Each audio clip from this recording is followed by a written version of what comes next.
문정문화의 상달에 노력하여 국민 앞에 정숙히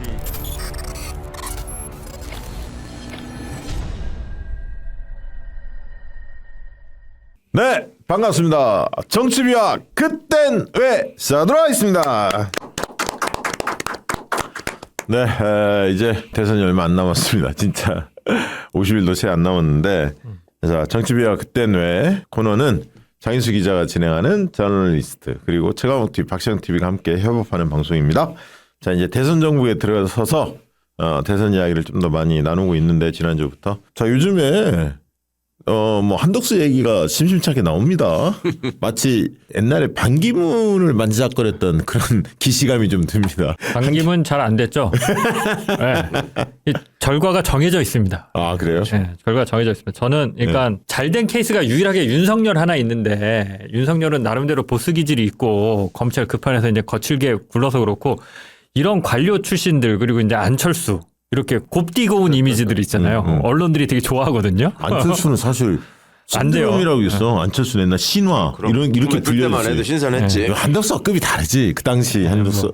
근데 아무튼 이런 분들이 들어와서 이 거친 판에서 성공하기 쉽지 않고요. 뭐 역사적으로 그런 사례들은 많이 있으니까. 그러니까 한덕수, 그러니까 약간 안철수는 신화가 있었고 윤석열은 개인도 있었지만 검찰이라는 무시무시한 조직이 받쳐줬기 때문에 그렇죠. 버틸 수 있었죠. 사실 선거 때도 마찬가지예요. 죄 지은 게 얼마나 많아. 자, 한덕수 어떻게 지난주 저희가 예전에 우리 최강욱 의원님이 한덕수가 고향을 숨기고 이놈이 전주 출생인데 서울 출생이나 해놨다 또 DJ 정권 들었으니까 그러니까 YS 말에는 서울 출생이라 했다가 누가 전북 출생이라고 하니까 아 그거 아니라고 보도자료 내서 다시 서울 출생으로 정정했다가 또 김대중 정권 들었으니까 허겁지겁 또 자기 전북 출생이라고. 그 얘기를 많이들 하시더라고요, 근데. 그거를 저도 어제 했는데 한마디 해주세요. 한덕수 어떤 놈입니까? 꼭 후보로 나와야죠. 반드시 나와서 패가망신하시길 바랍니다. 그동안에 뭐 쌓아놓은 돈도 많고 마누라 그림도 많이 팔았고 그 자손도 없거든. 자손도 한덕수는. 없다며. 예. 그러니까 이번에 올인해가지고 반드시 완주하시고 패가망신하시기를. 근데 한덕수 얘기 나오니까 그 부인하고 김건희하고 뭐 특수관계에 있다는 얘기도 많이 나오더라고요. 점집 특수관계. 예. 점집. 점집 동맹. 야, 원래 무섭고. 모르는 사이인데 예. 같이 다니는 점집이 세 군데가 겹친다는 거잖아. 예. 그래서 총리도 됐다는 거잖아요. 예. 제가 점을 안 보러 다녀서 출세를 못 하나 봐요. 이제 그 방통위 부위원장 얘기 나온다며. 최강욱발. 점집 좀 다녀. 많은 분들이 환호하시더라고요. 옆에 앉아서 이진수 빵 뺏어 먹는 모습에 그려진다고 막 그러시던데. 자, 그리고 아까 이제 뭐 곱게 자라서 뭐 정치판에 안 어울린다고 하셨잖아요. 다른 말로 하면 차려 준 밥만 먹어봤지. 그렇죠.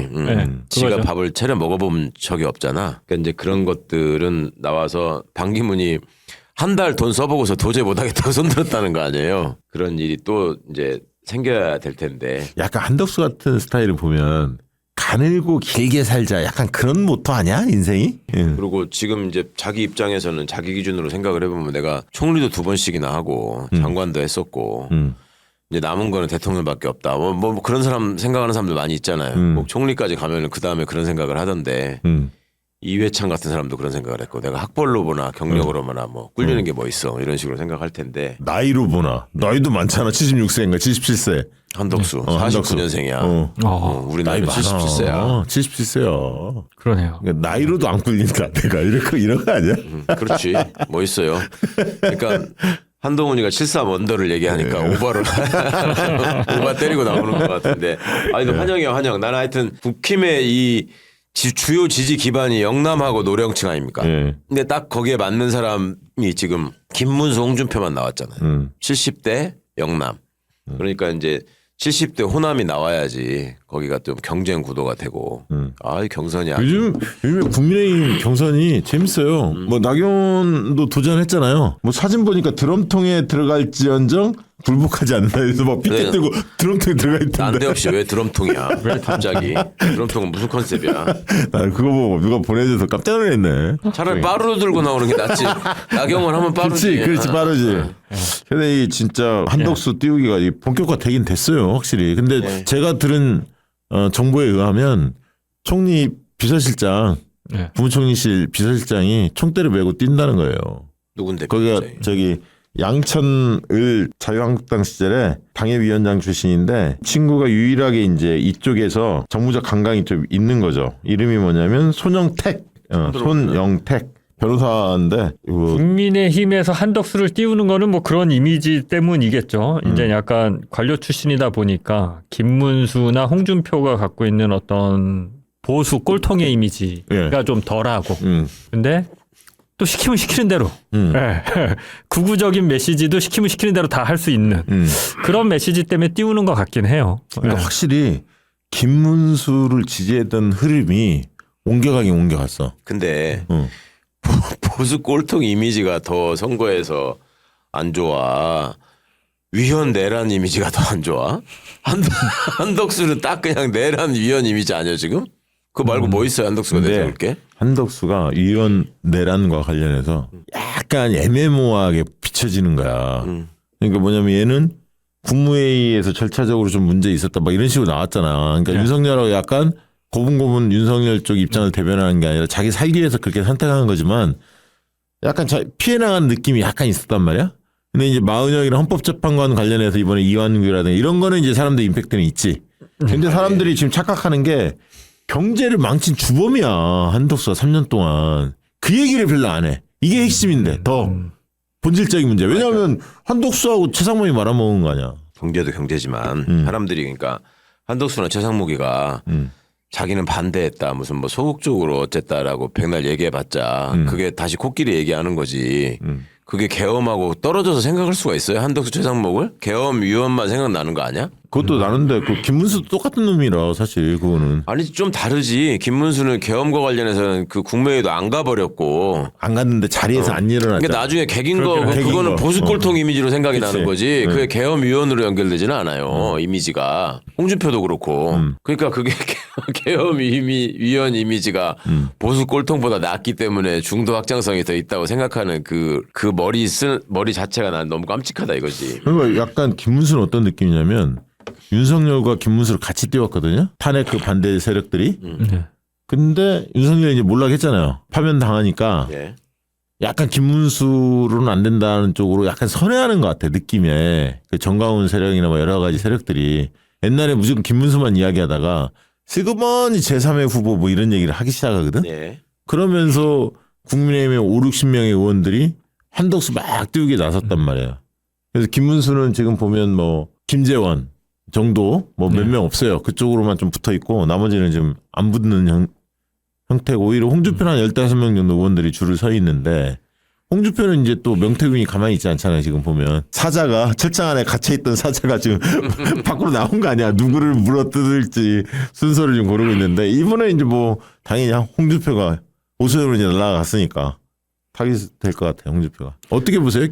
장 기자님은 지금 국민의힘 경선 국면들을? 아니 저는 한덕수 띄우기가 정말 띄어서 한덕수를 대선 후보를 만들려고 하는 건 아닌 것 같고 나중에 한덕수 몸짓을 불려서 한덕수랑 합치는 방식으로 한덕수를 그렇죠, 밑으로 그렇죠. 방식으로 하면 조금 그게 뭐 자기네들이 있어 보이는 그냥 결국은 그런 전략인 것 같고 그리고 또 이제 홍준표 오세훈은 이제 안 나온다고 했고 또 그 명태균 게이트 네, 그 때문에 좀 위험하잖아요 주요 대선 주자들이 네.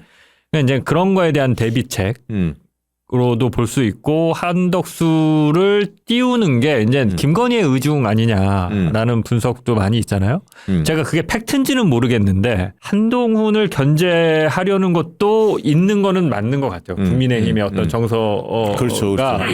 한동훈이 좀 나름대로 그 구구 꼴통들 말고는 좀 또 지지를 받는 자기 지분이 그러니까 있거든요. 한동훈은 미세하지만 상승세가 맞아요. 네. 김문수는 하락세가 맞고요. 네. 근데 한덕수는 이제 뭐 새로운 카드니까 네. 크게 보면 홍준표는 정체, 한동훈은 상승세, 김문수는 하락세. 이건 맞아요. 여론조사 지표가 뭐 큰 차이는 없지만 흐름은 그건 맞는 것 같고. 국민의힘이 지금 뭐 확정적인 전략을 갖고 한다기보다는 앞으로의 여러 가지 가능성을 대비해서 이런저런 패를 준비하는 과정 중에 하나라고 보여져요. 그러니까 얼마든지 버릴 수도 있고 예, 필요하다고 생각하면 더 띄우면서 더 데리고 갈 수도 있고 근데 한덕수가 먹지는 못할 겁니다. 네, 솔직한 생각은 이것들은 대선은 이미 포기했어. 음. 포기했고 그냥 당권. 누구를 내세워 가지고 이 상황을 이제 채우느냐 뭐 이런 정도만 생각만 있는데 한덕수가 뜨는 이유는 저거는 그냥 대선용으로 한번 이렇게 던져보는 카드로는 의미가 있고 당권에 욕심이 있거나 당권을 줄 수 있는 가능성은 없다. 그러니까 한덕수가 나는 쟤들이 선택해서 띄울 수 있는 아이템으로 대선 후보로 내세우고 대선 치고 나면 제가 당권을 할 애는 아니까 그렇지. 정계 은퇴하고 새롭게 당권 도전을 그렇지. 다른 사람들이 네. 하자. 그러니까 한덕수만 띄워놓고 그 뒤에서 이제 당권 챙기려고 하는 것들이 글로 가서 붙을 것 같은데. 그러니까 뭐 성일종이네 지금 나오는 얘기가 뭐 이철규, 윤한홍 뭐 이런 게 붙었다면서요? 아니 이철규 윤한홍은 홍준표. 이철규는 참 홍준표로 갔다 홍준표로 오더라. 갔다. 윤한홍 쪽. 그러니까 충청도 쪽 사람들이 한덕수한테 많이 붙어 있다며. 예, 그러면서 예. 자기들 주장은 그런 거라며. 지네가 충청도를 책임지고 한덕수가 호남 사람이기 때문에 호남표 먹고 호남에도 표 없다. 원래 지역 기반인 영남까지 먹고 그다음에 그 경력이나 영어를 잘하는 이미지 때문에 수도권에도 어필한다 해서 우리가 이긴다 이런다는데 너무 멋지잖아. 깜찍한데. 속셈이야. 다음 당권은 이제 우리가 먹겠다 이런 거 가지고 서로 경쟁하는 거 아닌가. 한덕수를 반가운 소식이에요. 나는. 김건희가 민다. 그리고 김문수, 홍준표가 한덕수 밑으로 들어가? 그러니까요. 그럴 일이 없지. 말이지. 그럴 리가 없죠. 한동훈님들 한덕수를 인정해요? 한동훈이가 한덕수 알기를 뭐 지가 장관할 때도 한덕수가 말하는 거 전혀 안 들었는데. 아니 그때 국회 12월 4일 날 표결철이 막 그러니까 그 이후에도 불렀잖아 한덕수를. 오라가라 해가지고 세워놓고. 병풍처럼 세워놓고 한동훈이 악세사리로 보여주지도 않았다며 썼는데. 내용은 네. 막판에 보여주고. 그러니까 한덕수 씨 하여튼 분투하시기 바랍니다. 내가 조금 상황을 보고 김문수 지지를 철회하고 한덕수 지지할 수도 있으니까. 근데 김문수 지지하느라고 내가 로고송까지 만든 사람인데 한덕수 것도 또 만들어야 되겠네. 그리고 뭐 계속 말씀을 드립니다만 이게 국민의힘 정권은 묶어서 때려야 돼. 윤석열 갔기 때문에 국민의힘의 책임성을 좀 부여해야 돼. 윤석열 폭정 3년 동안 내란 동조 세력, 내란 세력으로서 국민의힘 뭐 했느냐. 이걸 세게 이제 지적을 해야 돼요. 그래서 제가 민주당 관계자들한테도 그 얘기 계속했어. 이제 국민의힘 정권 심판하자. 장인수 기자가 좀 적극적으로 떠들어 주시기 바랍니다. 저는 사실 이렇게 말씀드리면 좀 그런데 민주당에 대한 이 부분에 있어서는 믿음이 좀 없어요. 위원정당 해산 심판 이런 걸 세게 할 것인가. 네, 저는 해야 된다고 보는데 그리고 한번 해볼만 하잖아요. 옛날에 그 통합진보당인가요? 뭐 그렇죠. 했던 거와 비교해 보면 이거는 그 사유가 차고도 넘치니까. 근데 다만 이번 대선에서 저는 그 제가 갖고 있는 관전 포인트가 국민의힘 지지율이 뭐 대선 후보를 만들 것인가 안 만들 것인가가 아니라 이게 정당 해산으로 갈 것인가 안 갈 것인가의 어떤 바로미터가 되지 않을까. 그래서 나름대로 꽤 보수층에서 여전히 탄탄한 지지를 받아서 보수 이 후보 표를 다 끌어모았더니 뭐 40% 이상 되고 여전히 굳건한 지지를 국민들이 보이더라라고 하면은 민주당이 위원정당 해산 심판을 세게 밀어붙일까. 뭐 아까 말씀하셨지만 경제나 여러 이런저런 시급한 이슈들이 많잖아요. 그런 거에 또 밀리다 보면 못하는 거거든요. 이건 집권하자마자 밀어붙여야 되는데 그래서 저는 국민의힘이 지지를 얼마나 받을까가 되게 궁금해요. 이게 처참한 지지율이 나오면 뭐 할 수도 있을 걸로 보이고. 제가 예측을 해볼까요? 대선이 끝나고 나면 위원정당 해산해야 된다라는 여론이 있겠죠. 계속 유지가 되고 가 나올 텐데 그 관건은 이제 지지율이 국힘 지지율이 얼마나 나오냐라는 장인수 기자님 말씀이 아주 포인트를 짚으신 것 같은데 국힘의 지지율이 20%를 넘겼다. 응?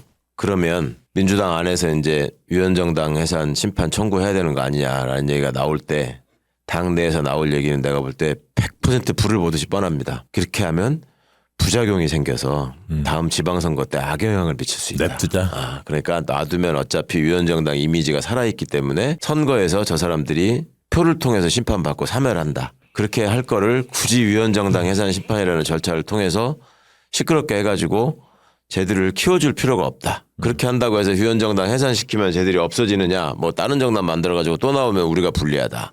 이런 소리를 하는 사람들이 많이 생기고 그 목소리로 끌려갈 거예요. 당에 아마. 몇 프로 나올 것 같으세요? 국민의힘? 국민의힘? 25%도 나오겠죠 뭐. 25%는 더 나올 것 같은데. 더 나와? 대선에서요? 아니면은? 대선에서? 40% 가까이 나올 것 같은데. 40%? 아니 나는 국민의힘이 내란 세력이 나는 한 명일 거라고 생각 안 해. 한 3명은 되지 않겠어요? 유승민 나오고. 이준석이도 있고 유승민도 그 지난번에 홍준표가 24%인가 얻었잖아요. 그렇죠. 그러니까 NA 전략은 전략은 사실은 뭐 그대로 될지는 모르겠어요. NA 전략은 김문수가 됐던 홍준표가 됐던 한동훈이 됐던 후보가 나오면 한덕수가 5월 4일날 총리 벗어 던지고 네. 권한대행 벗어 던지고 공직 사퇴 기간이 한 달 전이니까 5월 4일까지거든. 사표되고 대선 뛴다고 봅니다. 100%. 이제 거기에서 무소속으로 후보 달리다가 5월 한 20일경 15일 정도에 단일화 추진을 할 거예요. 그래서 1단계 단일화를 합니다. 그 1단계 단일화를 하고 나서 그때 국민의힘 후보만 단일화할 거냐, 이낙연까지 포함을 할 거냐 아마 고민할 거예요. 그다음에 또 한 번은 이준석과 단일화를 따로 할 겁니다. TV 토론회를 이준석 무조건 나가고 싶어 하거든. 자기 얘기를 하고 싶으니까. 근데 이준석은 지지율이 조금 오를 거예요. 가상대결 하면. 5% 이상은 나올 가능성이 있습니다. 막판에 끝까지 완주하면 이준석이 한 7, 8%까지도 올라갈 거예요. 8%. 왜냐하면 네. 국민의힘의 집권 가능성이 없어지면 없어질수록 차차기를 겨냥해서 이준석한테 씨앗을 좀 남겨놔야 한다. 그러면 10%까지 나올 수도 있다고 봅니다. 네. 국민의힘 오히려 지지율이 더 떨어지고 국민의힘 후보가 최종 후보가. 그거는 이준석도 합쳤을 때 이재명 대표하고 싸움이 된다. 5% 이내의 게임이 된다. 이러면 이준석이 단일화를 할 거예요. 근데 합쳐도 5% 이내가 아니라 한 10% 정도의 차이가 난다. 이러면 단일화를 안 할 가능성이 있어요. 그럼 이준석이 10% 넘길 수 있다. 지가 볼 거예요. 그렇게 되면 국민의힘 후보는 뭐 한 30% 언저리 28에서 35 사이. 이준석은 뭐 10%. 그렇게 되면 이제 국민의힘 한 31, 2, 이준석 10%, 이재명 대표 50한 7, 8, 군소 후보 한 1, 2% 가져가는 뭐 진보당이나 뭐 기타 등등. 이렇게 될 가능성이 있거든요. 사실 현실적으로 보면 한덕수가 나온다고 해서 위협적인 존재는 아닌데 최근에 이제 빅데이터 분석이나 이런 거 등등을 보면 저쪽이 활성화된 건 분명해요. 잔뜩 웅크렸다가 윤석열 파면 된 다음에 애들이 그 댓글 부대 뭐 이런 애들 있잖아. 다시 활성화됐어. 우리 쪽은 조금 이제 1, 2주 좀 너무나 그러니까 힘들게 보냈기 때문에 국민의힘 간판을 달고 나오는 후보가 맥시멈 얼마 정도 나온다고요? 31, 2. 31까지는 나올 것이다. 그러면 거기다가 이준석 것까지 합쳐서 한 40. 이준석까지 하면 40인데 이제 어쩌고 하면 뭐 41, 2까지. 유승민, 안철수는 못 뛰고. 유승민은 난 나오면 그 범주 내에 있다. 예. 그러니까 안철수는 뭐 경선 레이스에 들어갔으니까 의미 없고 유승민이 나오면 유승민 나는 기껏 받아야 이제는 3, 4% 정도 수준이라고 봐요. 유승민이 과거에 이준석보다 못하다. 못하다. 예. 유승민은 왜냐면 국민의힘 쪽에서 나눠줄 필요가 없어요. 안 줘요. 차차기가 없으니까 오히려 이준석한테 좀 띄워줄 겁니다. 제가 볼 때. 그러니까 이준석도 그전에 4, 5% 정도 수준일 텐데 유승민하고 편 차이 없을 텐데 이준석 좀 올라갈 거다. 집권 가능성이 없으면 국민의힘 지지층 일부가 이준석을 찍을 거다. 저는 그렇게 좀 보죠.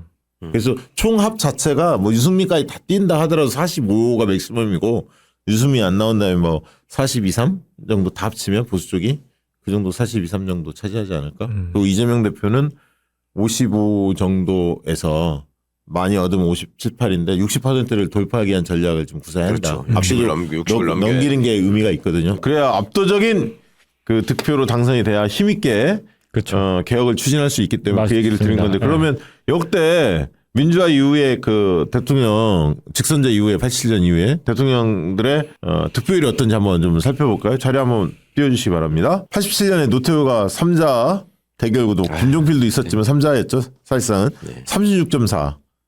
저 가까스로 된 거예요. 36.4면 정말. 그리고 그렇죠. 14대가 이제 92년 YS죠. 민자당 합당했죠. 3당 합당한 이후에 42대 33이었어. 42대 33. 물론 정주영이 통일국민당이 16% 가져갔습니다. 그때 박찬동도 나왔네요. 진짜 기억나네요. 42대 33. 그리고 나서 이제 IMF가 터진 이후에 처음으로 수평적 정권 교체.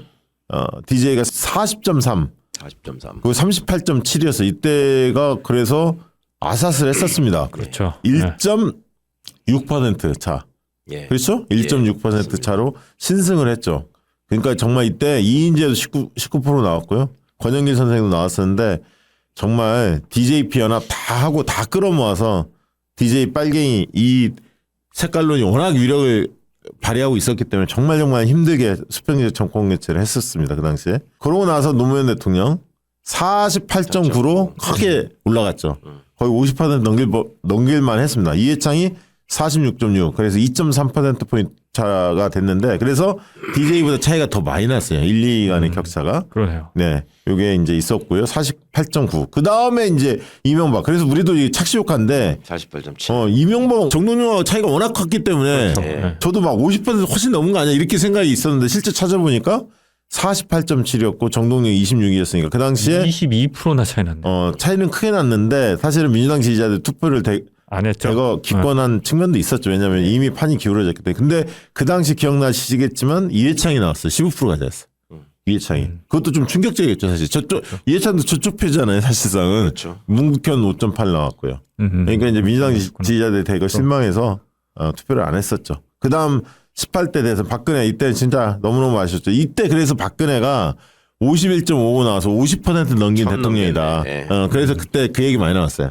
이때 그 문재인 후보가 48% 얻어서 그때 이제 3.5% 차, 예. 3.5% 차가 됐죠. 그래서 저거 반올림하면 516이라고 그랬어요. 저 그래서 3위에 강지원이라고 0.17%는 누군지 알아? 알죠. 저거 김영란 네, 남편. 근데 박근혜가 51.55 나와서 저게 저는 인상 깊게 봤던 게 저거를 516이라고 했다고. 51.6 반올림하면 그래서 네. 516 사태 박정희의 네. 그게 공교롭게 떠오른다 그런 얘기도 참 많이 했어요. 자, 그 다음에 2017년 대선이었죠. 2017년 박근혜 탄핵 이후 치렀던 대선에서 잘 아시겠지만 문재인 후보가 41%, 홍준표 24, 안철수 21, 유승민 6, 심상정 6 이렇게 나왔었어요. 이게 유승민 6이었어요. 근데 당시에 이제 안철수 표의 해석을 잘해야 한다 누누이 이야기했습니다. 국민의당이었지만 저거는 사실상 호남을 기반으로 한 정당이었고 중도표를 많이 가져갔지만 호남과 중도가 결합돼 있어요. 그래서 저 21%의 절반은 호남표다 이렇게 보시면 되고 그래서 크게 보면 범민주당 표다. 그럼 범민주진보표는 문재인 41대 안철수 11 그리고 심상정 6 더하면 58 정도 돼요. 그래서 크게 보면 6대 4의 정치 지형이었다. 당시 해석을 할 때 그게 맞고요. 안철수, 유승민 다 탄핵에 대해서 찬성하는 입장이었죠. 탄핵 반대 유일한 사람은 당시 홍준표 24% 얻은 거다. 지금 우리가 또 다른 두 번째 탄핵 국면을 맞이했는데 지금의 정치 지형이 어떨까 앞으로 대선에 그거를 한눈에 볼 수 있는 장면이 바로 2017년 대선이 아니었나 싶고요. 그 다음에 이제 지난번 대선이죠. 마지막 2022년 윤석열과 이재명 네. 너무나 아쉽죠. 0.7% 차이 났죠. 48.56. 그러니까 윤석열도 50% 못 넘었어요. 야, 저때 정의당이 2.37까지 나왔구나. 난 맞습니다. 20%대인 줄 알았더니 맞아요. 2.37이구나. 저것 때문에 저것 심상정 때문에 네. 많이. 원망이 엄청 컸죠. 심상정이 단일화했으면 사실은. 근데 승부가 이런 추이를 바뀌었죠. 보니까 네. 내가 이준석이라도 끝까지 가야 되겠네. 끝까지 그렇죠. 가서 3등만 해도 3등 하면서 10%만 나와도 엄청난 이건 네. 소득이네. 10% 넘으면 사실 선거 비용 절반은 보전받거든요. 일단은 보전받고 왜냐면 뭐 이준석 같은 스타일상 뭐 차량 막 이런 걸 많이 쓰지 않을 거란 말이지. 지명도가 있으니까 TV 토론에 승부를 보려고 할 거예요. 그러면서 TV 토론에서 이재명 대표를 거치게 공격하겠지. 그러면 이제 보수표 중에서 아유 그래도 이준석을 좀 나눠줘야겠다. 왜 어차피 이번에 정권 연장 안 되는구나. 자기들 입장에서 국민의힘 후보 갖고는 안 되겠다. 그러면 저는 준다고 봐요. 일부 한 4, 5%가 이준석한테 옮겨갈 가능성이 있다. 그렇게 예상하죠. 그리고 특히 이준석 입장에서는 국힘 후보가 저 노령층에서 될 가능성이 있으니까 훨씬 더 지가 그치, 그치. 차별화되고 돋보일 수 있다고 생각하고 끝까지 가겠네요. 하여튼 아주 바람직한 현상.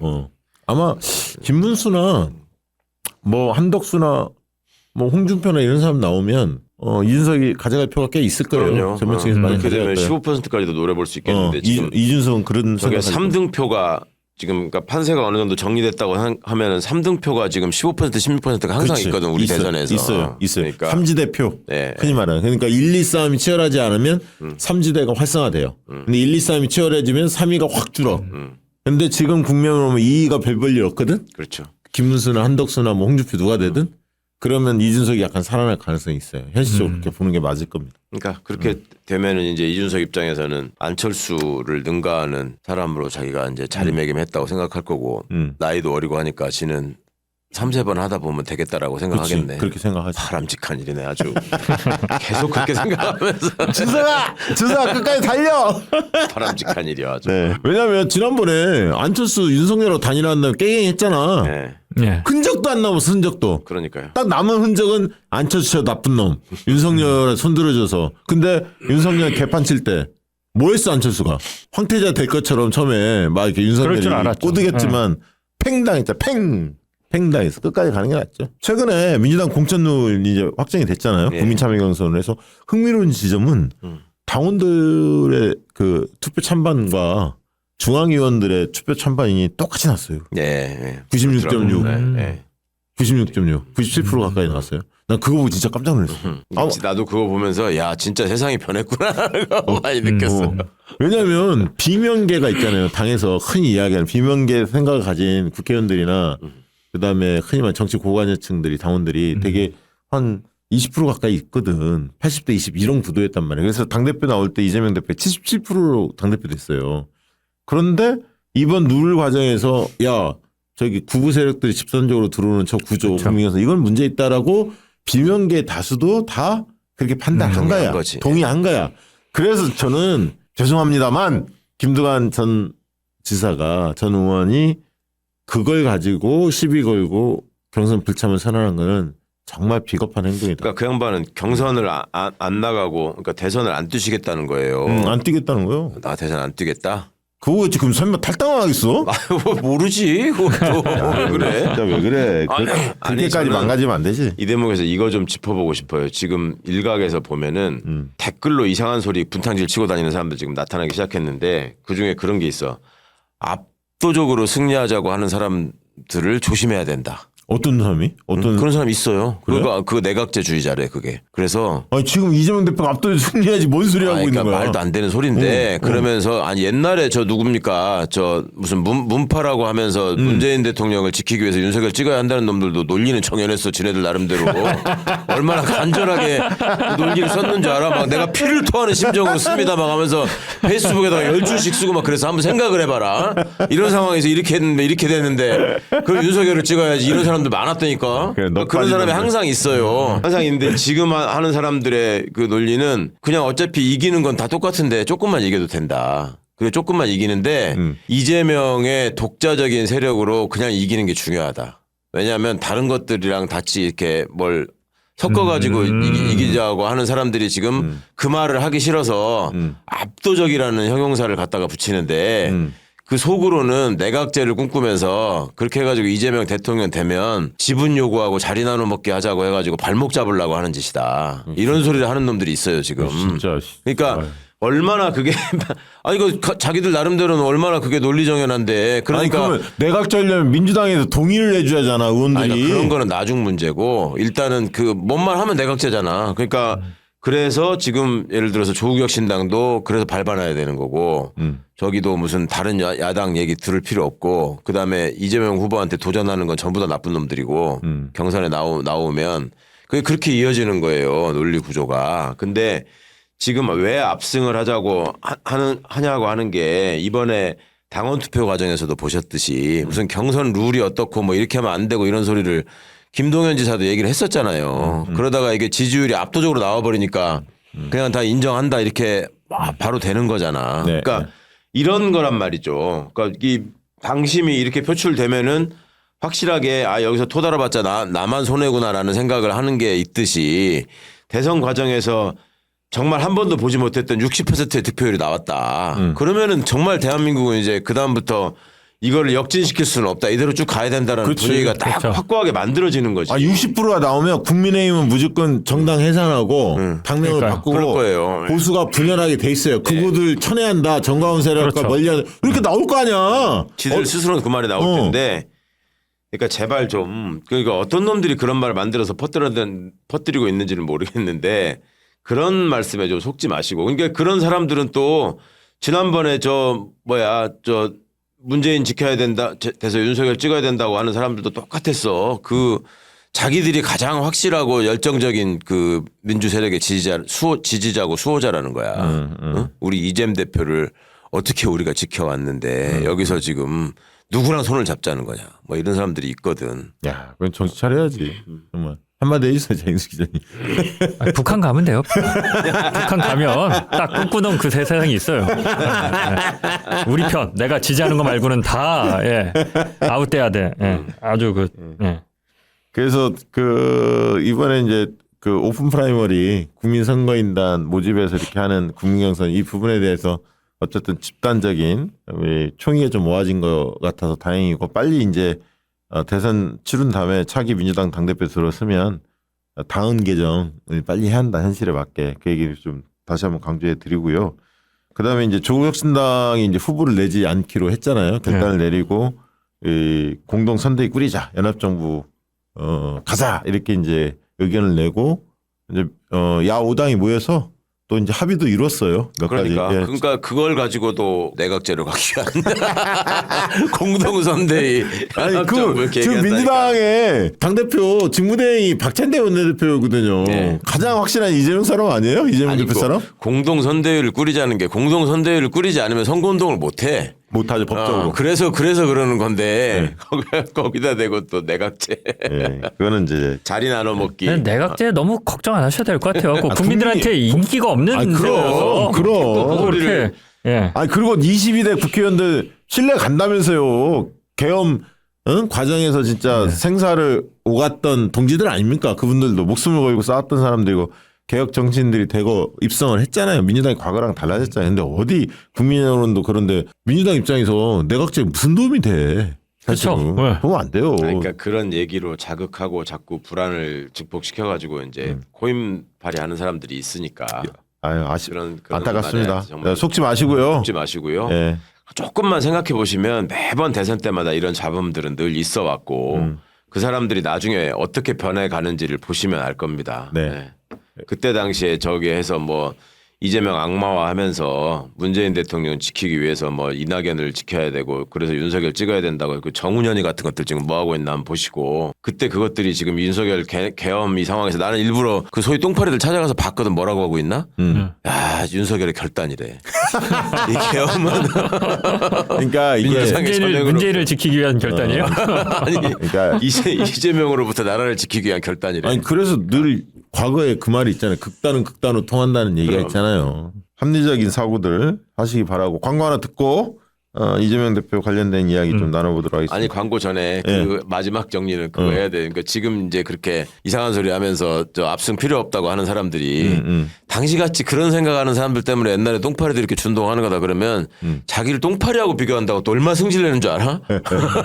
그건 그렇게 비교하지 마. 그러니까 굉장히 그분들한테 본질은 똑같은 거야. 똥파리는 이재명을 싫어했는데 자기는 이재명을 좋아하기 때문에 다르다는 거야. 그거는 그분들의 상처 줘. 그 말을 하면 안 돼.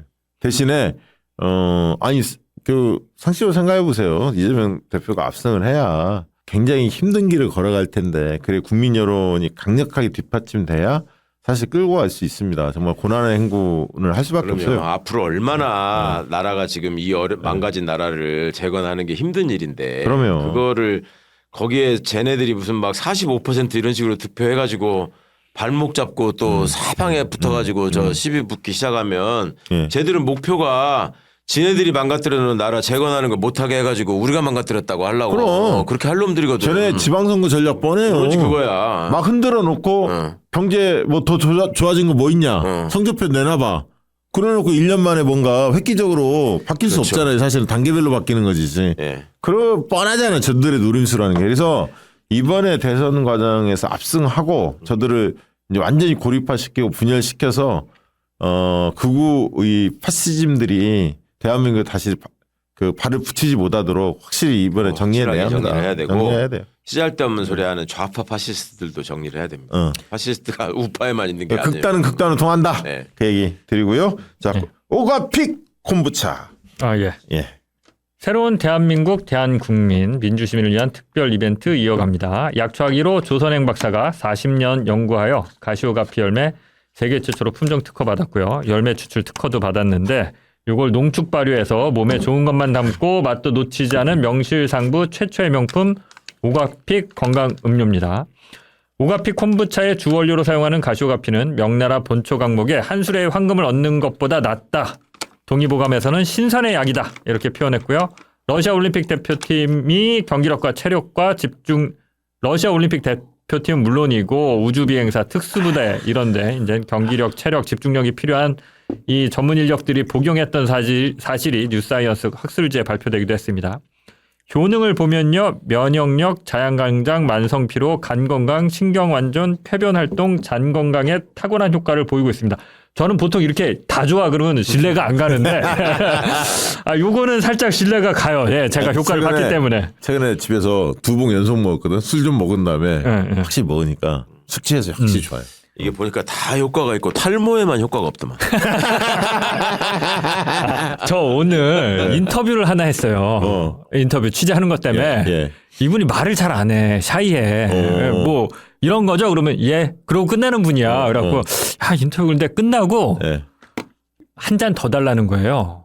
그래요? 그리고 뭔지 봤더니 이거였어요. 이걸 준 거야 우리가. 그 인터뷰 끝나고 나서 이걸 한 잔 더 달래. 아니 실제로. 그리고 맛있다고. 진작에 많이 먹였으면 대답도 잘 하셨겠구만. 미리 주라고 많이. 아니 처음에 줬는데 끝나고 그 샤이한 분이 끝나고 나서 한 잔 더 주면 안 되겠냐고. 그거는 똑똑하게 말씀하시더라고요. 예, 오가픽 모든 원료는 국내산으로 농약, 방부제, 화학 첨가제 일체 사용하지 않고 있고요. 냉동물류 보관으로 최상의 맛과 효능, 품질을 유지하고 있습니다. 그 원가 상승에도 불구하고 최상의 품질 유지하고 있다고 하고요.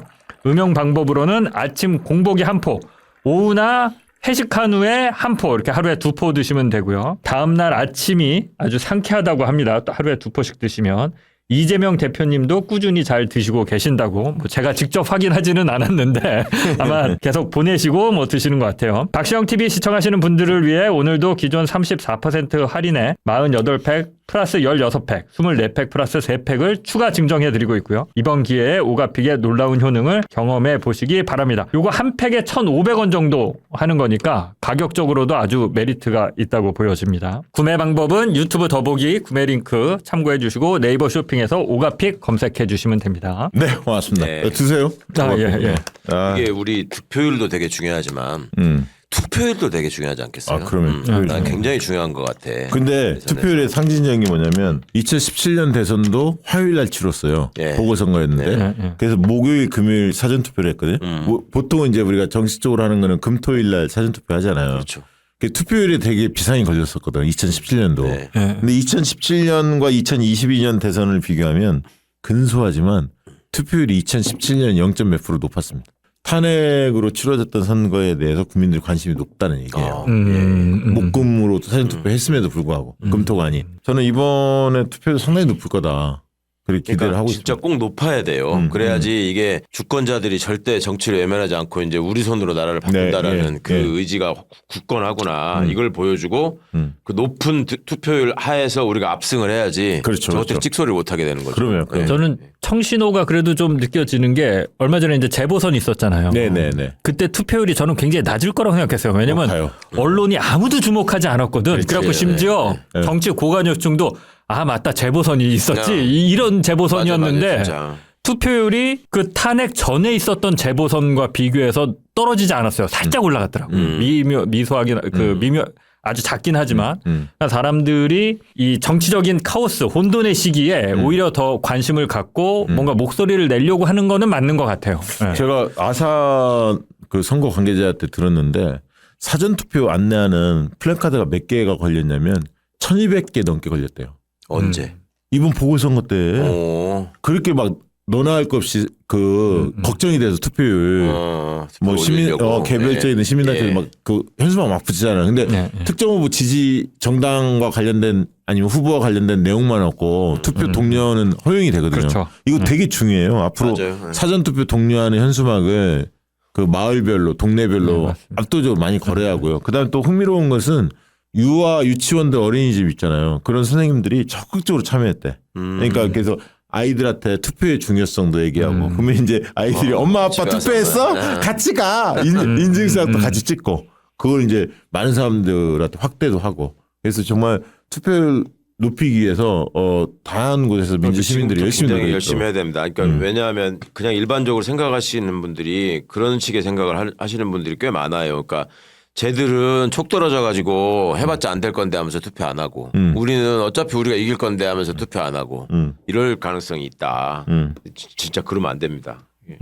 똑같은 득표율이라도 투표율이 높은 상황에서 나오는 득표율이 그렇지. 더 파괴력이 있는 거죠. 예. 그리고 예. 그것이 어떻게 보면 여론조사 결과하고 굉장히 흡사해요. 투표율이 높으면 실제로. 근데 제가 계속 방송에서 여론조사 꼭 하면 그 해석을 하면서 이야기 드립니다만 예를 들면 20대 남성들도 저희들 언급합니다만 예를 들면 여론조사에 보면 민주당 지지자 15%, 예. 국민의힘 지지 35% 나와요. 20대 남자는 뭐 20대 여성은 민주당 지지가 뭐 한 5, 60% 압도적이고 국민의힘 지지가 한 20%도 안 되죠. 압도적인데 20대 남자는 분명히 민주당에 비해서 힘이 세거든. 그런데 무당파가 거의 50% 넘어요. 보통은. 근데 그런데 그 다음 질문으로 정권 연장을 바라냐 정권 교체를 바라냐 물어보면 국민의힘을 지지하는 35%는 그대로 있어.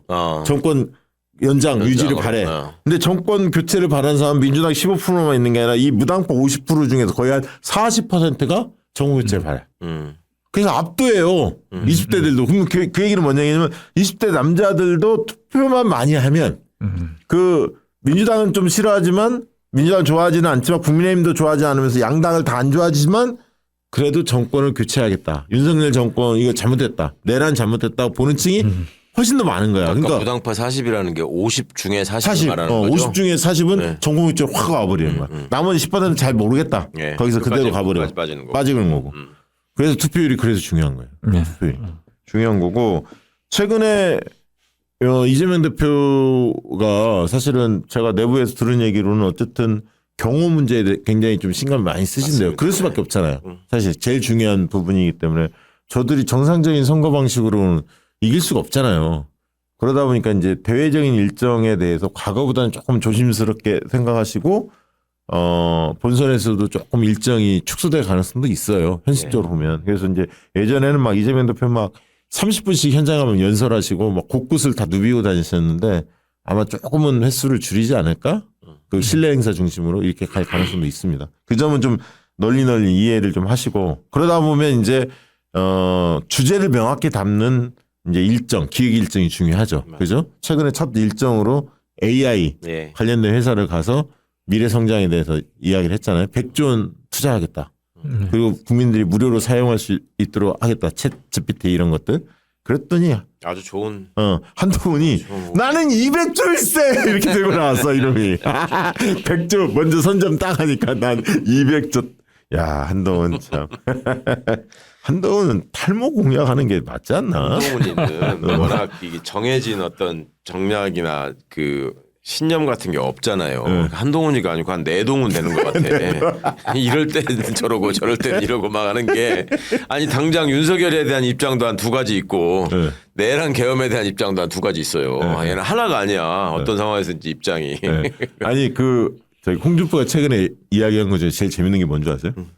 윤석열의 계엄은 깐족거리는 한동훈 혼내주는 거야. 그러니까 홍준표가 참 잔머리 잘 돌아가는 인간인 게 윤석열 쪽 지지가 김문수로 싹 갔을 때는 약간 애매모호했거든. 근데 다시 김문수 약간 철회하고 한덕수 쪽으로 가는 것 같단 말이에요. 근데 한덕수는 국민의힘 경선으로 안 들어 무소속 트랙으로 가잖아요. 네.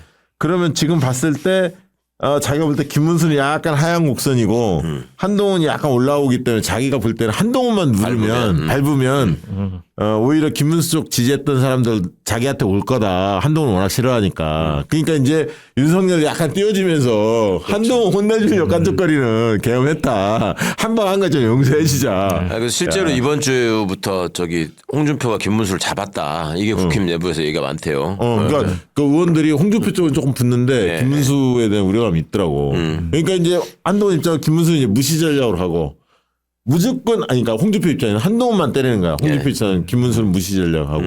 그래서 이제 개싸움이 일어나게 돼 있는데 문제는 한동훈이 홍준표를 1대1로 제낄 수는 없지만 중요한 거는 명태균이 있다.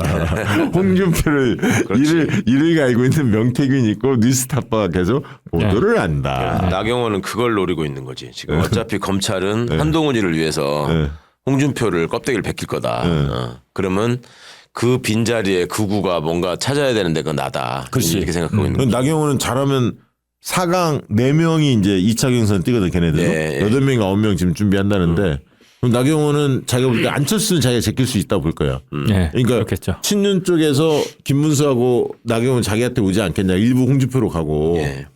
그러면 안철수 갈 필요가 없고 그럼 안철수만 제끼면 자기는 4강으로 들어가는 거고 김문수가 힘이 빠지면 자기가 결승에 올라갈 수도 있다. 이렇게 생각할 거야. 나경원 입장에서. 그냥 전반적인 느낌은 고만고만한 잔챙이들인데 잔챙이들이 재밌게 하고 있다라는 느낌이 좀 있어요. 그러니까 저는 나경원하고 한동훈이 꼭 TV 토론에서 2차 배틀 한번 벌였으면 그러니까 봐봐 우리들도 지금 쟤네 경선에 대해서는 이래저래 하고 웃으면서 할 얘기가 많은데 우리 경선은 지금 그렇긴 이런 하죠. 흥미 포인트가 없잖아요. 없지. 이거 빨리 만들어야 돼 이거를. 아니 그래서 제가 쟤네들은 그거 눈속임으로 단일화 쇼를 막 할 거 아니에요. 그렇죠. 계속 그런 걸로 승부를 보려고 할 텐데 누가 이벤트로. 되지 누가 되지 이벤트로. 약간 예. 불확실성이 크니까 그거 관심 그다음에 2차 3차 단일화 쇼를 할 텐데 우리는 아직 그게 없어. 근데 우리는 그러면 어떻게 대응해야 하냐. 저쪽으로 아예 개박살을 내야 돼. 그렇죠. 메시지를 완전히 죽여놔야 돼. 이 극우 내란 세력에 대한 실체, 경제를 망치고 헌정 질서를 무너뜨린 저 세력 오늘 완전히 눌러놔야 하거든. 근데 사실 조금 아쉬운 건 그런 게 있어요. 과거에 김대중, 문재인 그리고 이재명 노무현 대통령을 제외하고는 되게 재수 3수생이었어 대선 예. 네. 다. 그래서 원래 이제 경선에서 얼굴을 내밀어야 차기의 주요 주자로 보통 발돋움하는데 이번 대선에 지금 김경수, 김동연 두 분 뛰잖아요. 과연 이분들이 차차기에 주요 주자로 뛸 수 있을까 조금 저는 회의적입니다. 사실 냉철히 이야기하면. 그러니까요. 예. 네. 그런 면에 사실은 뭐 최강 조국 뭐 이런 분들이 레이스에 있었으면 그쵸. 그래서 이번에 좀 경험을 쌓고 그러면 그 다음에 도전하면 참 좋은데 두 분 다 여기 옆에 한 분은 비서노건이었고 그냥 하지 뭐 어차피 다 안 될 사람들이. 한 분은 또 감옥에 계시고 안타깝습니다. 안타까워. 아이고, 맞습니다. 진짜. 그게 참 안타까운 것 같아요. 네. 그건 어쩔 수 없어. 지금 이제 상황이 그러니까. 근데 이럴 때일수록 대신에 메시지로 실력으로 승부를 보는 전략으로 가서 맞아요. 저쪽은 이전 네. 투구할 때 네. 이만큼 준비돼 있고 이렇게 대한민국을 그렇죠. 살리고 이런 대한민국을 만들겠다. 국민들과 이런 걸 같이 해보고 싶다라는 메시지를 전달하면서 국민들 가슴 뛰게 하고 설레게 하는 맞아요, 방식으로 맞아요. 가는 게 유일한 이재명 대표의 방법이 아닌가. 맞아요. 그게 그 과거에 또 볼 수 없었던 어쩌면 선거 전략일 수 있어요. 그렇죠. 네. 왜냐하면 늘 누군가와 서로 네거티브 하면서 싸우는 게 선거판의 전부였는데 그렇죠. 이번에 좀 다르다라는 포지티브로 거를 얘기하면서 그렇게 하면서도 재밌을 수 있다. 그렇죠. 라는 걸 좀 그 경쟁을 꼭 그렇습니다. 좀 했으면 좋겠고. 그래서 이번 과정에서 이제 아까 세력들 그 내란 세력들을 친일 매국 세력 완전 이제 구구라고 얘기하기도 그런데 참 이런 그 세력으로 완전히 이제 그 사람들한테 인식을 시켜주고 저들이 사용했던 언어 보수의 유일한 가치였던 애국 뭐 자유 법치 성장 이런 가치들을 민주당 것으로 다 가져와 버려야 돼. 예. 그러니까 그런 면에서 이재명 대표가 실용주의 특히 애국 나라를 누가 생각하는지 나라를 과연 공동체를 누가 생각하는지 국익을 누가 생각하는지 이걸 좀 보여주는데 아까 이제 이야기하다가 말았습니다만 한덕수는 있잖아요. 남은 기간에 한덕수가 뜰 수 있는 유일한 기회는 뭐냐면 권한대행으로서 통상 압박을 관세 이 문제를 트럼프하고 협상을 통해서 이겨낸다면 해결하는 거. 한덕수 뜰 수 있지. 네. 솔직히 어느 정도는. 그러나 트럼프야 상대가 미안하다 덕수야. 트럼프야. 아무도 기대 안 하고. 아무도 기대 안 하고 걱정만 있어. 뭐냐면 성급하게 뭔가 사인할까 봐. 그럼. 빨리 공 넘겨라. 너 까부지 말고 이재명 그 정부한테 넘겨야지. 난 그게 진짜 걱정이 돼. 저게 한덕수 입장에서도 지금 박시영 대표가 얘기한 거가 유일한 어떤 가장 큰 무기가 될 수 있다고 생각하기 때문에 그걸 가지고 활용하려는 지금 태세를 자꾸 보이잖아요. 그렇죠, 그렇죠. 쓰잘데없이 갑자기 영어를 날리고 다닌다거나 뭐 이런 거. 난 진짜 걱정이 저거 오라고도 안 했는데 미국 저 혼자 가가지고 맞아, 트럼프 변기 닦아주고 올까봐 그런 거 아니면 뉴스가 안 되잖아. 그렇지. 트럼프가 만나주지도 않을 거고 무슨 거기서 협상도 안 될 거고. 그 가는 순간 더 호구로 잡혀. 그렇지. 트럼프는 바로 지금 오죠. 한국 사람 다 알거든. 이거 봐라. 제 욕심 있는 대선에 뜨려고 그렇죠. 더 세게 우리가 먹을 게 생겼네. 한국 갖고 놀려고 할 거야. 분명히. 그래서 그거 조심해야 하고 이번에 어쨌든 이재명 대표가 보수의 전유물인 성장, 자유 법치. 왜냐하면 저놈들이 법치를 말살시켰잖아요. 폭동 일으키고 이런 거 아니 내란 일으키고 했잖아요. 자유민주주의 완전히 망가뜨린 장본이 아닙니까?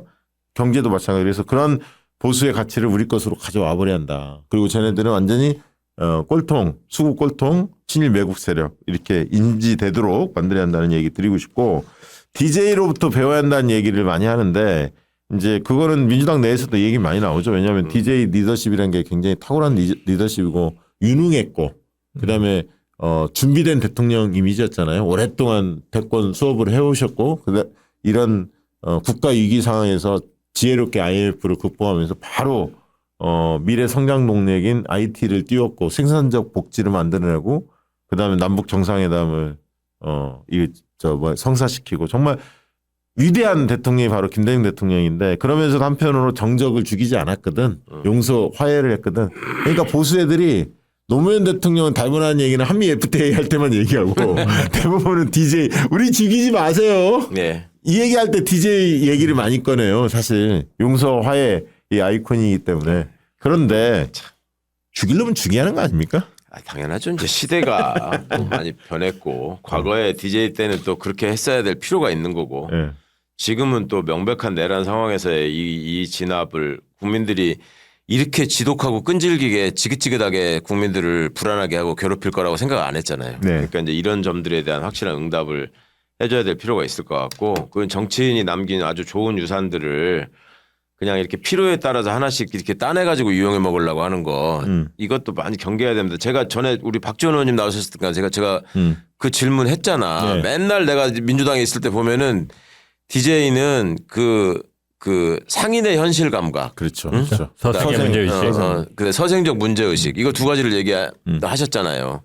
서생적 문제의식을 얘기하는 놈은 하나도 없어. 맨날 맞아. 상인의 현실 감각만 얘기해. 맞아. 맨날 그 비주류 애들이 그것만 가지고 그거 우려먹어. 가지고 DJ께서 예전에 이렇게 말씀하셨는데 아니 행동하는 자 행동하지 않는 양심은 악의 편이다 이런 걸 왜 인용 안 해 이놈들아. 그러니까. 답변하게 돼 욕이라도 하라 그런 얘기 있잖아. 뭔가 이렇게 상황을 자꾸 호도하고 왜곡시키는 사람들이 우리 세력 안에 항상 있다는 것도 유념하셔야 돼요. 그러니까 이런 그러니까 그 내부적으로 자꾸 그 내부 총질 하지 말라는 말이 다른 말이 아니고 그런 쓰잘데없는 소리를 해가지고 자꾸 이렇게 분열시키려고 하지 말고 우리가 이재명 대표 무죄되고 지금 저거 윤석열 파면되고 이러면은 정말로 이제 날개를 달고 확 날아갈 텐데 그 상황에서 민주당 경선이 밋밋해질 우려가 있다라고 얘기하는 거를 그걸 또 뭐라고 비틀어서 저기를 또 돈벌이에 활용하냐면 내가 이재명 대표 그래서 유죄되기를 원했다. 아니 그래가지고 나한테 와가지고 그 항의하시는 분들이 많았었어요. 너는 이재명 대표 유죄를 원한다며. 그래서 이게 뭔 개소리인가 했더니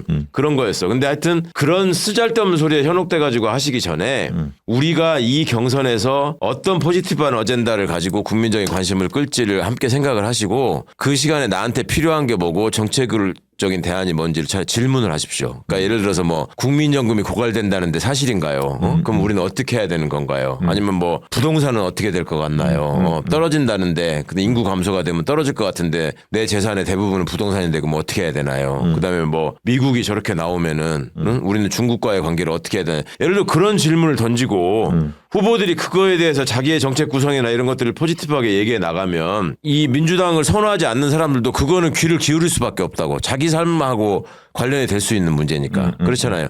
그렇게 우리의 지지 기반이나 영역 같은 걸 넓혀 나가고 그걸 통해서 새 나라를 만드는 거지. 지금 앉아가지고 무슨 저 장인수 가만히 말하는 거 보면은 참 기자가 아니고 방통위 부위원장 돼가지고 이진수 빵 먹을 생각만 하고 있다. 막 이따위 소리를 엎드리기 프레임 하나 시작하면 걸린 것 같은데. 빵 좋아하세요? 빵 좋아하죠. 분노했습니다. 이거 확실해. 아니 왜냐면 저도 MBC 법인카드 썼거든. 한도가 저는 30만 원이었어요. 100만 원 못 끌고. 야 근데 MBC 임원들은 법인카드 한도가 무제한이었어. 사장 내가 알기로. 네, 그게 지역사 사장이고 그러니까 아마 자기 마음대로 썼을 거예요. 아니 그러니까 김재철이도 진짜 무제한이었다니까. 맞습니다. 그래서 저 김대중 대통령한테 배워야 할 건 배우되 아무튼 이번 상황에서 새 정부 들어서더라도 내란은 확실히 종식시키는 걸로. 그러니까 범죄자들을 용서할 수는 없잖아요. 범죄를 그럼요. 척결해야죠. 그리고 저는 IMF를 극복하는 과정에서 DJ가 이야기했던 거를 한번 우리 이재명 대표 캠프에서 진지하게 한번 고민해봤으면 좋겠어요. 무슨 얘기냐면 어렵다 상황이. 허리띠 졸라매고 맞아요. 그렇죠. 우리가 함께 고생했지. 고난을 네. 극복합시다. 정치인들부터 앞장서겠습니다. 이런 식이었잖아요. 그러니까 국민들이 감동해서 금모으기 운동하고 이렇게 해서 조기에 극복한 거 아니에요? 국민들 마음을 얻은 거거든. 근데 이제 너무 지나치게 장밋빛 공약 위주로 나가면 이게 나중에 이 우리 뒤통수 맞을 수가 있어요. 청구서가 나온다고 이제. 청구서 1년 동안 뭐 바뀐 게 뭐야? 네. 근데 내가. 잘 아시겠지만 올해 재정은 우리가 만든 게 아니야. 사실상 그렇죠. 그 긴축 재정이 돼서 돈이 없어요. 추경한다 하더라도 한계가 있어. 그래서 이재명 대표가 생각하는 그런 경제 회생 전략이 빛을 발하려면 한 2년 걸려. 당연하죠. 그때부터 나온다고 2년, 3년 차, 4년 차부터 나온다고. 그래서 1년 뒤에 치러지는 지방선거 때 저놈들이 그렇게 청구서 내놓으라고 협박할 수가 있어요. 국민들 아니, 오도할 실제 수가 서민 있어. 경제가 지금 IMF보다 훨씬 더 훨씬 심각하고 어렵다고 심각해요. 하잖아요. 어려워요. 그러니까 이제 어려워요. 그런 점을 이재명 대표가 진짜로 우리 박시환 대표 말씀이 소중한 게 DJ께서 그때 어떻게 그 문제에 대해서 공감하고 대처하려고 하셨는지를 그때 사실은 국민들한테 이 난국을 이 어려운 상황을 헤쳐나갈 수 있는 유일한 지식과 경험과 능력을 갖고 있는 지도자다. 이게 많이 먹힌 거잖아요. 그렇죠. 그리고 그걸 바탕으로 해서 국민들한테 계속 호소를 해 나가시면서 또 취임식에서 이제 그 눈물을 삼키던 모습 국민들께서 너무 고생하실 거 생각하면 네.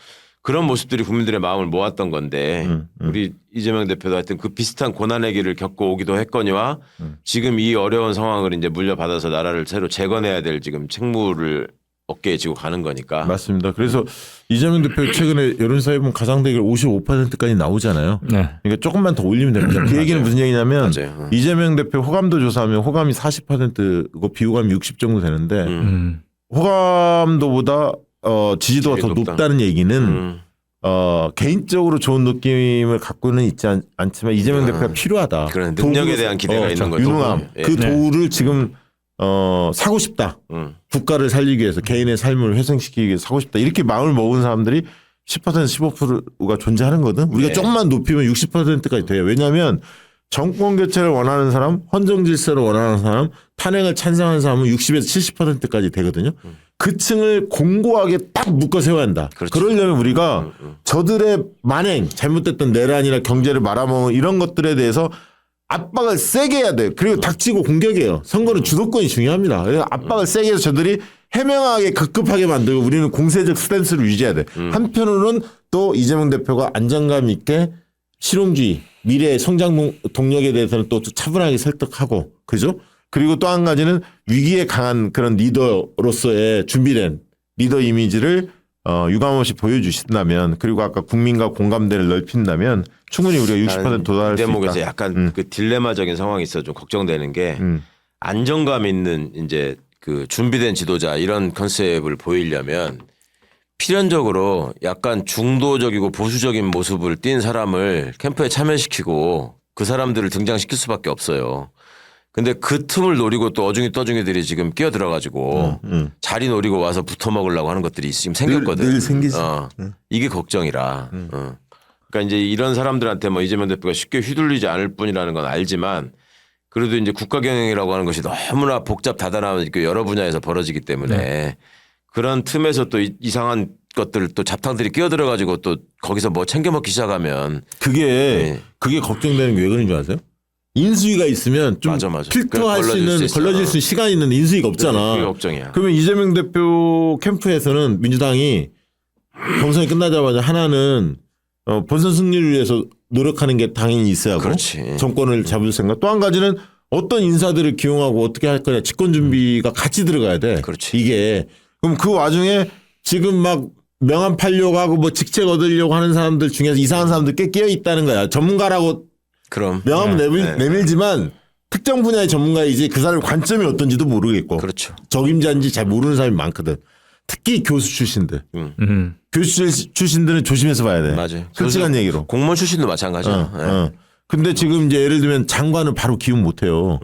왜냐면 청문회에 거쳐야 하거든. 네. 한두 달 걸린단 말이야. 그럼. 차관도 굉장히 중요해요. 근데 지금 보면 이놈들이 탄핵, 그러니까 계엄 이후에 공공기관장들 막 이런 사람들 있잖아요. 윤석열 저 다 알바 한덕수 깨놨지. 알바끼를 엄청 많이 해놨어. 이거 뽑아내려면 합법적으로 뽑아내기도 어려워. 임기가 이게 법이 바뀌어야 돼. 왜냐면 정권과 함께하는 임기 제도로 뭔가 공공기관장을 바꾸지 않으면 이 사람들 임기를 보장을 해야 하거든. 근데 압박을 넣잖아 옛날에 청와대처럼. 예. 그러면 또 검찰이 수사해. 이게 상당히 어려운 국면입니다. 맞아요. 그래서 정말 우리가 눈을 부릅뜨어야 하고 정권 교체에서 끝나는 게 아니라 정말 좋은 사람들이 적재적소에 사람들이 잘 이재명 대통령을 뒷받침할 수 있도록 그런 것도 우리가 눈을 부릅뜨고 그러니까 지켜봐야 뭐든지 하고. 레드팀이라고 하는 게 그래서 필요한 거거든. 맞습니다. 목표를 향해서 가는 게 중요하지만 이게 이제 우리가 시간이 없이 여러 가지를 대비해서 해야 되기 때문에 그 레드팀도 좀 건강하게 만들어주고 하면 좋겠는데 그 인력풀은 레드팀 한정돼 있고 레드팀을 제가 방송에서 좀 해달라고 하더라고. 모 인사들은 당의 인사들은 박정 대표 좀 해주면 안 됩니까? 그래요. 아니 그거 요거다 먹는 자리인데.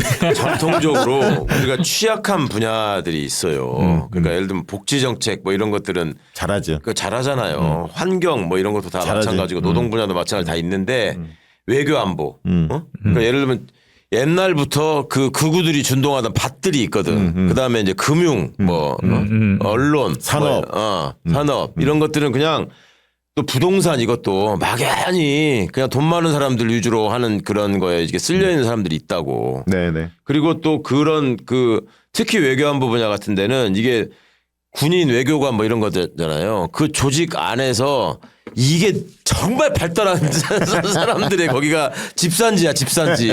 그래서 정신 조금만 안 차리면 금방 보면 내 코가 없어져 있고 막 이러거든. 맞아요. 진짜 우리가 그게 예, 진짜 남은 기간 이제 50일도 안 남았는데 한 45일 방송 아마 보는 시점에 한 45일도 안 남았을 텐데 이 45일 진짜 우리 열심히 뛰셔야 합니다. 그래서 바깔기도 하시고요. 투표 동료, 사전 투표 동료도 하시고 또 댓글 같은 거 있잖아요. 뭔가 유튜브도 적극적으로 보시고 댓글도 많이 달아주시고 그래서 우리가 으쌰으쌰 해줘야 돼. 왜냐하면 남은 5년 또 가슴 치며 후회할 수 없잖아요. 이 땅에 살해하는 거 아닙니까? 이 대한민국에 살해하는 상황이고 또다시 계엄이나 이런 거를 맞닥뜨릴 수 없는 거 아닙니까? 그러니까 후회 안 하려면 남은 40일, 45일 동안 우리가 진짜 죽어라 뛰어야 합니다. 예. 자, 끝으로 한 말씀씩 하고 마무리하시죠. 이게 선거판이니까 사람을 중심으로 생각할 수밖에 없는데 선악으로 보진 않았으면 좋겠어요. 그러니까 이재명 대표는 선이고 예. 예, 그러면 전 정권은 악이고, 물론 이제 윤석열은 악은 맞는 것 같은데, 예를 들면 또 그 전 정권, 이제 굉장히 또 문재인 대통령을 지지하다가 막 또 감정적으로 돌아서고, 그러니까 나는 옛날부터 이재명을 지지했기 때문에 이제 내가 선이고 내가 옳고 모든 네. 어떤 그런 정당성을 이렇게 내가. 시절주의. 맞아. 이게 독재국가에서나 있는 일이에요. 예, 독재자가 선이 되는 방식. 근데 이재명 대표도 얘기했잖아요. 대권 도전하는 영상에서 도구가 되고 싶다고, 도구로 써달라고. 예, 선악의 관점보다는 누가 내 삶을 행복하게 하는데 가장 좋은 도구인가, 누가 가장 유능한가, 누가 가장 시대 정신을 잘 담고 있는가. 예, 그런 관점으로 바라봐야지 비판도 제대로 할 수 있습니다. 그렇죠. 예, 제가 늘 기자로서 보면 이게 또 뭐 중립병 걸린 기자 얘기 아닌 얘기다 그럴 수도 있는데 민주당이 초반에 잘해요. 집권하면 1, 2년 차. 근데 어느 순간 훅 가요. 예, 그게 방금 말씀하신 이상한 사람들이 끼기도 하고, 그렇죠. 좀 이렇게 방심하다가 어떤 무슨 뭐 게이트 사건이나 뭐 이런 거 터지기도 하고, 이런 것들을 막으려면 어쩔 수 없이 또 시민들이 정신 똑바로 차리고 있어야 되는데 내가 지지하는 대상자를 선해, 내가 복종해야 되는 대상으로, 그게 마치 모든 정당성을 다 갖고 있는 대상으로 바라보면 또 놓치고 그게 오히려 어느 순간 훅 갈 수 있는 계기가 될 수 있거든요. 그래서 늘 비판적으로 바라보고, 예. 근데 뭐 지금까지는 뭐 괜찮은 것 같습니다. 이렇게 아까 최강욱 의원님 많이 걱정도 해주셨는데 다른 선거판보다 아직까지는 그렇게 과열된 것 같지는 않아요. 네. 마무리 발언 해주시죠. 우리 장 기자님 너무 좋은 말씀을 해주셔서 저는 요즘 이재명 대표 이렇게 말씀하고 움직일 때마다 그 표정을 유심히 봐요. 표정을.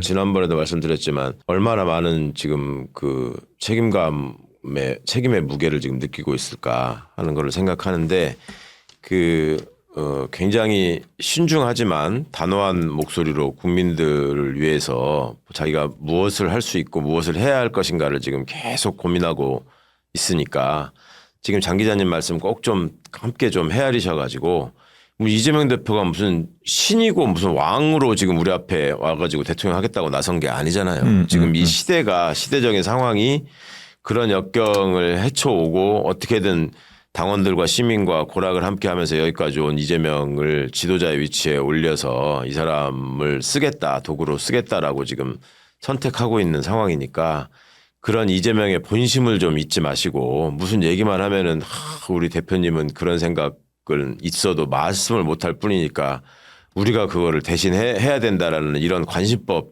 이상한 데다가 투사하지 마시고 정말로 이 나라의 발전과 재건을 위해서 또 민주주의의 승리를 위해서 어떻게 힘을 모아서 압승을 할 것인가 그 부분에 꼭 좀 생각과 역량을 집중해 주셨으면 좋겠습니다. 네.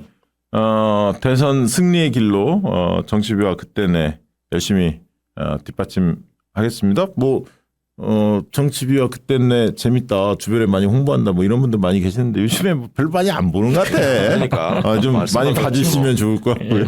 주변에 좋은 방송 많이 있겠지만 정치비와 그때내 널리 홍보해 주시면 고맙겠습니다. 오늘 방송 이것으로 마치도록 하겠습니다. 고맙습니다. 고맙습니다. 감사합니다.